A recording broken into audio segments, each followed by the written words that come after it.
స్వాగతం, సుస్వాగతం గాయత్రి జ్యోతిష్ కేంద్రానికి. నేను మీ వంశీ ఆస్ట్రో. శ్రీ వాల్మీకి విరచిత శ్రీమద్ రామాయణం బాలకాండ 58వ సర్గ. త్రిశంకు ఆ మాటలు అంటున్నంతసేపు వశిష్ఠుని కుమారులు కోపంతో ఊగిపోతూ ఉన్నారు. వారి కోపము కట్టలు తెంచుకుంది.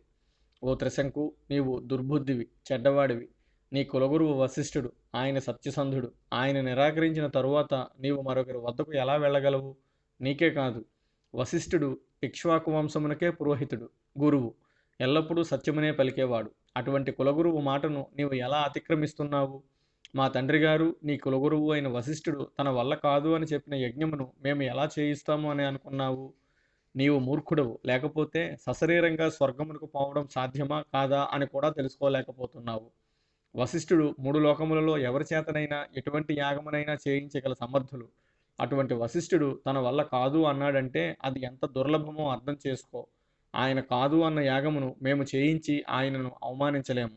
కాబట్టి వెంటనే నీవు తిరిగి నీ నగరమునకు వెళ్ళు. ఈ దుష్ట ఆలోచన మానుకో అని కోపంతో పలికారు వశిష్ఠుని కుమారులు. ఆ మాటలు విన్న త్రిశంకు వినయంతో వారితో ఇలా అన్నాడు: మునికుమారులారా, మీ తండ్రి గారు నా చేత సశరీరంగా స్వర్గమునకు పోవుటకు తగిన యజ్ఞము చేయించుటకు సమ్మతించలేదు. మీ వద్దకు వచ్చాను, మీరు నిరాకరించారు. ఏం చేస్తాను? వేరే వాళ్ళ దగ్గరకు పోయి నా కోరిక తీర్చుకుంటాను. నాకు సెలవు ఇప్పించండి అని అన్నాడు త్రిశంకు. తాము ఇన్ని విధాలుగా చెప్పినా తన మూర్ఖపు పట్టు వీడని త్రిశంకును చూసి వశిష్ఠుని కుమారులు కోపగించుకున్నారు. ఓ త్రిశంకు, నీవు క్షత్రియుడిగా ఉండతగు, నీవు చండాలుడిగా మారిపో అని శపించారు. ఆ మునికుమారుల శాపము ప్రకారము ఇక్ష్వాకు వంశపు రాజు త్రిశంకు చండాలుడిగా మారిపోయాడు. నల్లని వస్త్రములు, నల్లని శరీరము, చింపిరి జుట్టు, కపాలమాలిగలు, ఇనుముతో చేసిన ఆభరణములు, వీటితో వికృతంగా మారిపోయాడు త్రిశంకు. అతని ఆకారమును చూచి అతని వెంట ఉన్న రాజబంధువులు, మంత్రులు, సేనలు అందరూ భయపడి పారిపోయారు.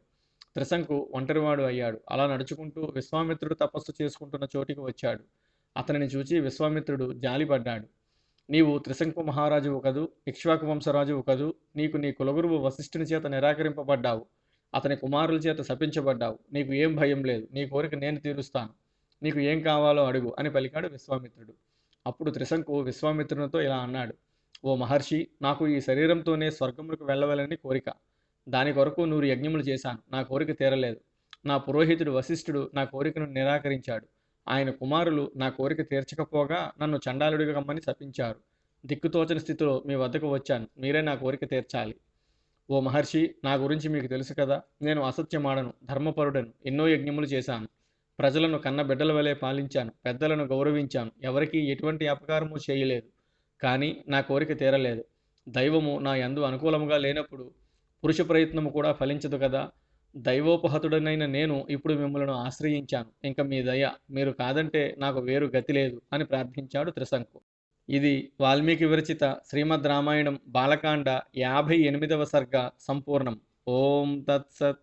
ఓం తత్సత్. ఓం తత్సత్.